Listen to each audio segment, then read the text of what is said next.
Hi everybody and welcome to the Monday Night Chat Show. My name is Derek Arden and it's a great pleasure for you to be joining us live on YouTube or on the Negotiators podcast. Today we have two sessions. The first one, I'm going to share some negotiation stories and some learning points that should be useful to you. And I use the word should because many people don't like negotiating. Why don't they like negotiating? Because they don't like being turned down. And those statistics are really quite extraordinary. And I was one of those people at one stage in my career, and I took myself off on a negotiating course. And funnily enough, I got involved in it a few years later. And in the bank I worked for, I was surprised that people wouldn't go on the negotiation course. And for the same reason as my friend Tim Durkin says that doctors won't go on a communications course, bankers wouldn't go on a negotiation course because they knew how to negotiate. They couldn't be seen by their colleagues or their friends going on a negotiation course. So what did we do? We changed the name of the negotiation course to the Advanced Negotiation Course, kept the material the same, and people signed up for it. How pathetic is that? But we know that words are really important when we talk to people, when we influence people, when we communicate with people. So again, pick your words carefully, but maybe stick advanced in front of things and people will be fooled by the psychology. Now I'm just going to share my screen with you, which is always a little tricky bit on Zoom, and up comes the screen. So Martin, will you just put your thumbs up if you can see the screen? Okay, that's brilliant. So let's talk about negotiation for a minute. And this is one of my favorite expressions, which I put up there for you. If you always do what you've always done, you'll always get what you've always got. And the reason the slide's a bit off center is I'm not always doing what everybody else does. I just like to change things around, interrupt people's patterns that go on in their brain and just make people think a bit. Just going to show you this email I got this morning from a bank. Could I assist them in 2021? The numbers have swollen to 100. They'd like 100 on Zoom, but if you zip down a bit, he says, I don't have any budget. The topics we would like you to talk about are negotiation skills, soft skills, and everything else. So I'd just like you to think about how you might deal with an email like that. And I'm going to call the guy. Yes, of course I am. And I listed 20 points that he might put in a business case to his boss or his boss's boss.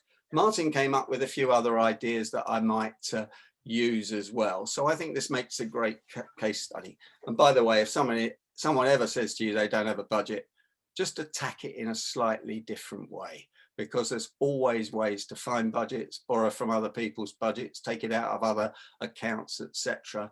And the one thing I really did think is, how could a big bank not have a personal development budget for its people? But you laugh, don't you? And you make things up, and it's an opening negotiating position, but it's probably a bit of an odd one.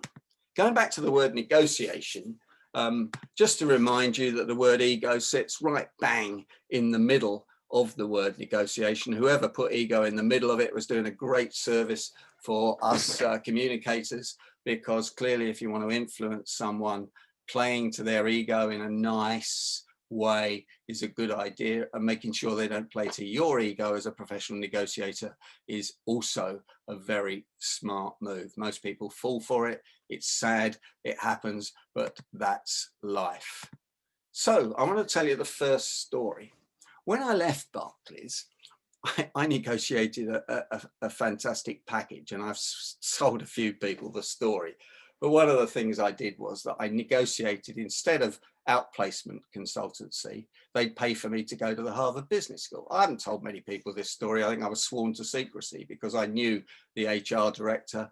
And of course, I took him out for a coffee and I put it to him, why don't you pay for the £5,000 for me to go to Harvard rather than to some outplacement consultant who frankly can't write a CV and who's not very good. So I did. And he said, as long as you pay your airfare and you pay the hotel, etc. So I arrived at Cambridge in Boston, where Harvard is, and there were 200 people on the course paying $1,000 a day. And I thought, well, this is good business if you can get it. Maybe I can get some of that. And it was very interesting to be in the same room as Bill Urey, the expert who wrote Getting to Yes, the groundbreaking book that's been written on negotiation. One of the things I took away from Harvard was don't split the difference.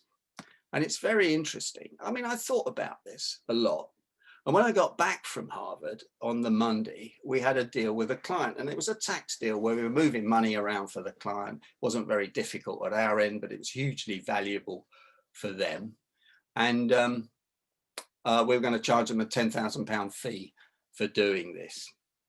And if any bank ever tries to charge you a fee, remember what you do. You just go, that's a bit expensive. And you do one of those professional flinches, which I've talked about before. So the client said, oh, Derek, that's a lot, you know, could we split the difference, which would have been £5,000. And I said to Chris, I said, no, I couldn't split the difference, Chris, but I could go 70-30 with you. How was that? Oh, and he said, that'd be fantastic, Derek. Thanks very much. So in a split second from splitting the difference, and I could have done, which was £5,000, I increased the fee to £2,000, and everybody was happy. So that's my first story. Story number 2, which is a longer one, is that about 10 years ago, a friend of mine who used to work for Barclays rang me up and said, Derek, Oxfam needs some help. They haven't got a budget, same old story, but they are a charity.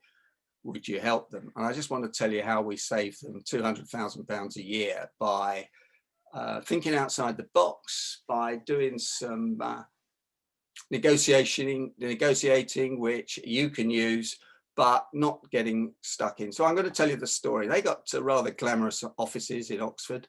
I was a bit disgusted when I went there with the offices they had, but you know, I guess a multinational charity in 32 countries would have good offices. And so I got this call from the consultant, would I help? I knew him quite well, he was a good guy. So I went to Oxford, which is about 120-mile round trip from Guildford, and I met the treasurer and some of their team. I asked a few questions, white knuckle questions, I call them, no messing around. They were paying £600,000 in bank charges at that time. I couldn't believe it, £600,000 they had to raise just to pay their bank charges. Clearly, they were being overcharged, in my opinion, by a commercial bank who was doing this for a charity. So I said, show me the numbers, and introduced me to the finance director. Well, 2 things happened there. First of all, he couldn't show me the numbers very easily. And secondly, he said, no, the finance director is very busy. He can't spare the time to see you. And I said, you want me to help you with the negotiations? Yeah, I can't see a main board director because he's too busy. I said, I'm pretty busy as well. I've just given up half a day of my time just to come up here. Anyway, guess what? I got the numbers and I got an introduction to the FD. So I, as usual, learning point number 1 is never take no for an answer. Attack it from a different direction. Think about how you're going to attack the issue or come round from the back when the people aren't looking. So I got the numbers and they were in a spreadsheet and they were all over the place. So I sat in my garden on a sunny Sunday afternoon with the spreadsheet, with my Excel package, and put them into a sensible order. And I remember it took me about 5 hours to do this, which sounds ridiculous, but it wasn't, because their numbers were all over the place. No wonder they couldn't analyze it, which is what happens in quite a lot of cases, actually. And as soon as I looked at them and finished it, I realized it met the 80-20 rule. As you remember, Wilfredo Pareto, the Italian economist in the 19th century, who saw that 80% of the assets in Italy were in the hands of 20% of the people. The famous 80-20 rule, or the famous Pareto's law.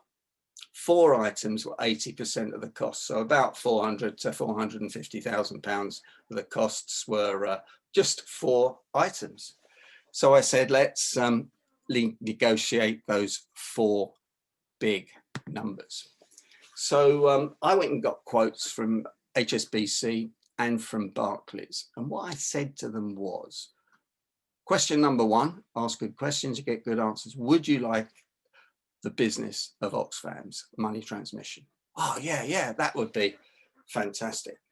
In that case, would you be prepared to give us straight away your rock bottom price? No messing about. Oh, yeah, that would be great. Two good questions. So I got Barclays price, and they were 100% cheaper on two of the items that were about half the costs. So we then called a meeting with RBS, who were the incumbent bank, and said, you need to sharpen your price. And they said, we're giving Oxfam our best charity price. I said, well, we've got quotes for 100% cheaper on the key items. And at that point, the guy went pale. He didn't believe me. He started folding his arms, all those body language signals that we all spot, don't we, when we're telling people things, and wanted to watch their body language. And by the way, they were sitting one side of the desk very defensively in Oxfam, and we were sitting the other. And I let that be. You know, I don't recommend that in any negotiation situation where you want to influence people. But on the other hand, in a rather aggressive sort of situation like this, that's what they did. That's what we did. They were pretty defensive, and they came back 2 days later and came down 10%. Now, the real question here is 600,000, 10%, £60,000, great saving, game on. Most people, most times, would accept that. Well, those of you that know me well know that that is the last thing I would accept. Never accept the first offer. Golden rule number 2 of negotiating. So the real question is, what do we do now? So you might just like to think for 10 seconds, 20 seconds, what would you do now in these circumstances? It's great, isn't it, when you hold a silence for 5 seconds? It seems like it's 5 hours. The longest silence I've had is when in an HR negotiation, somebody told me when I was teaching at Henley Management School, now called Henley Business School, they'd sat in a union negotiation where no one spoke for 9 hours. I didn't believe them, but in my book, Power Negotiation, for those of you who got a copy of that, you see that I've copied something from the North Korean peace talks, where they sat looking at each other for 4.5 hours. And if I hold a silence with you for 5 seconds, it can seem like an hour. So this is what I did. I obviously thought outside the box. I slept on it. It's always a great idea to sleep on anything which is probably giving you a problem. I suggested a one-to-one coffee meeting with the RBS charity director, and he was delighted to have a coffee with me. I think he thought he'd come down a few pence and it would be all right. So we met in a coffee shop in London. I went up to London, gave Oxfam my time again. I'd been giving them quite a lot of time at this point, but they were beginning to come round that I knew what I was doing. And I said to him, mirroring and matching his body language, having bought the coffee, quietly, I said to him, we are serious about moving the business. You do know that, don't you? Notice the way I dropped my voice tonality. And how will you explain this to your directors? You've lost the Oxfam business to Barclays. And this was the time when Sir Fred Goodwin was the chairman of RBS, a notorious guy who was known as Fred the Shred, that scared the pants off anybody in RBS. He's lost his Sir because of the way he ran the bank. And he paled up at that stage. And I realized I'd actually got through to him, and he reduced the price 2 days later. RBS lost the credit card business to Barclays. We saved Oxfam £200,000 a year, and that's a year, so that's cumulative. And afterwards, I ran several masterclasses with Martin, who's on the call today, my pal Martin, for them over lunch. And you may have seen that wonderful LinkedIn testimonial I got last week from Bob Greenaway, thanking me for all the help. I thought it was absolutely wonderful. On the last day in Oxfam, having not talked to me for a couple of years, he sent me that LinkedIn testimonial. And I never charge for my time. Anyway, that's not the point. I want to just talk you through the learning points that you could use in your business, or you could use to coach, mentor, help people that you work with, your kids, your grandkids, your great grandkids, in some people's cases, especially if you're using that Botox cream, Tim. Here's the learning points. Meet the people you are working with face to face. There is no substitute for eyeballing people and sitting in a room with them and shaking their hands, or in today's world, perhaps on Zoom, if we have to. Build rapport. Most people don't take the time to connect, build rapport, mirror and match the body language, use all the psychology that we've been talking about on this program, and Jill will talk about a little bit of that later. Make sure you show your authority, your expertise, and your knowledge. So if you're a consultant, make sure they look at your websites, your LinkedIn. If you've written anything, articles, make sure you give those out. I had to convince Oxfam that I knew what I was talking about. Never forget the 6 P's of preparation. Proper preparation prevents pretty poor performance. The 80-20 rule, focus on the low-hanging fruit, focus on where you can get the results. Read the body language. His body language was amazing when we told him what we had. Have options, switch the perception of power. People often say to me, Derek, I've got no power in these negotiations. Guys, you've always got power. You just need to think out the box and see how you change the power. I'll change the power in that negotiation tomorrow with that guy that's got no budgets. And one of the secrets of negotiating is to have corridor, water cooler, coffee, one-to-one meetings, or these days, Zoom meetings. So they're the 8 learning points from that negotiation, which was great fun. And before I move on, I'm just going to ask if there's any questions.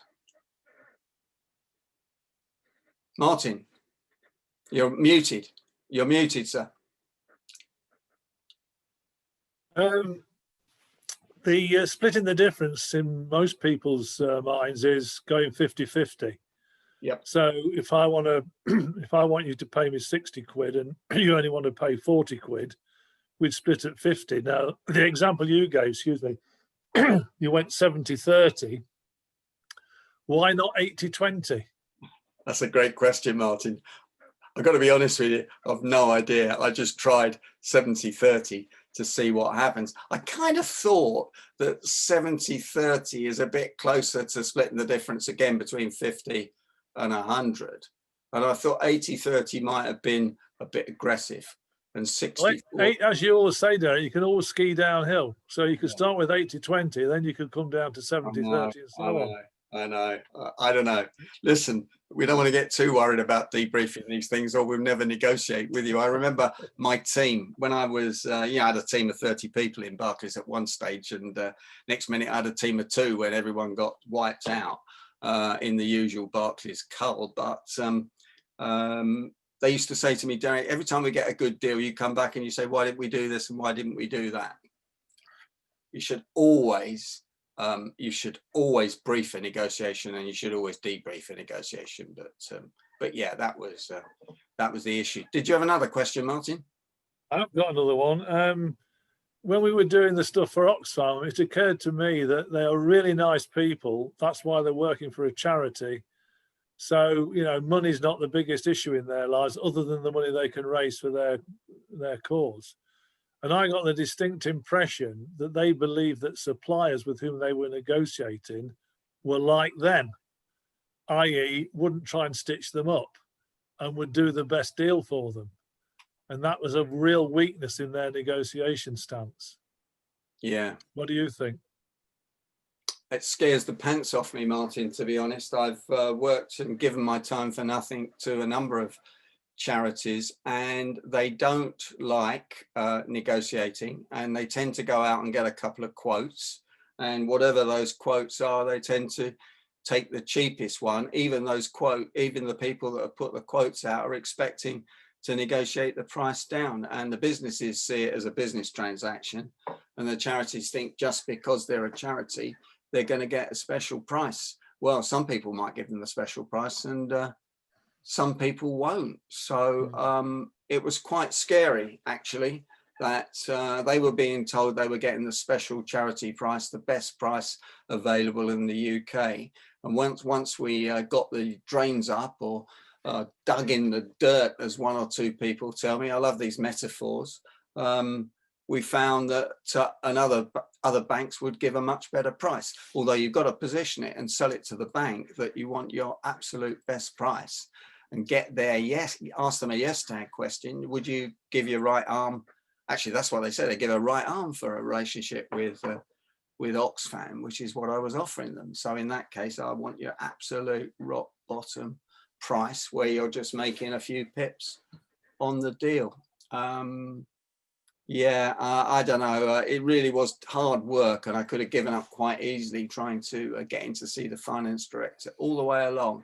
There was an assumption that they were getting a good price because they'd been told they were getting a good price, and that was good enough. Very nice people work for charities. They get paid a lot less than if you were in the commercial world, which is right. They don't like asking for help, and they, as you said, think everybody else is fairly much like them. It's quite scary.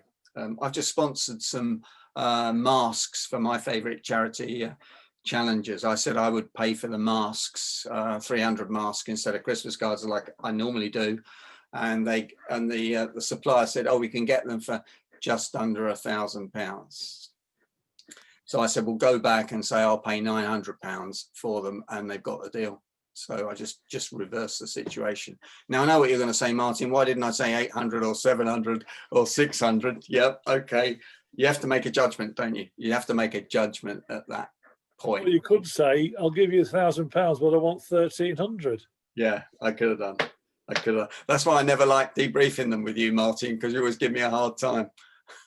And we know there's no right or wrong answer on there. John Lisby puts in the, why did I drop from 10 to 7? Why not from 10 to 9? It's a great question, John. I have no idea. I did it on the spur of the moment. I'd come across this that never split the difference. And I was tempted to split the difference because I could have done it, would have been fine. And so I was really proud that I went 70-30. It was a relationship customer, actually. Yeah, you're right. You can always debrief negotiations, and it's great for your people or anybody just to help them with their negotiations, because whilst people think they're good at negotiations, my evidence is that most people are just intuitively good, like kids are. John, Mark Quigley is obviously asking me some difficult questions, about 10 lines in here. I'll talk to you. I'll talk to you later about that one, Mark, because I know Jill's revving up, probably ready to go on. I'm just going to stop the recording there. Thanks for watching this. I hope the stories were useful for you on YouTube or the podcasts, and particularly the learning points. Do email me if you've got any similar stories. My name's Derek Arden, and it's action@derekarden.co.uk. Thanks for watching this on YouTube or listening to it on my podcast channel.